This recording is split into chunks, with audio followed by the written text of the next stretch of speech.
Assalomu alaykum. Kia Ray avtomobilimiz 2015-yil 159 ming kilometr yurgan bir объемli gibrid avtomobil. Benzin hamda gaz. Mashinamiz balon holatlari yaxshi holatda. Maylari sal yeyilgan, lekin bitta qishgacha yetadi. Eshikda besuvchi dasti bor.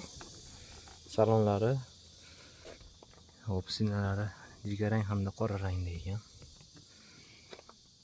Benzin hamda LPG. O'ta ekonomishni rolisiydi. Mashinamiz start stop monitori bor. High-pace bor. Black box ko'rinmayapti, olib qo'yibdi. Reykadir yurganlarga oldi signallar istadi. Kalit ikkita ekan.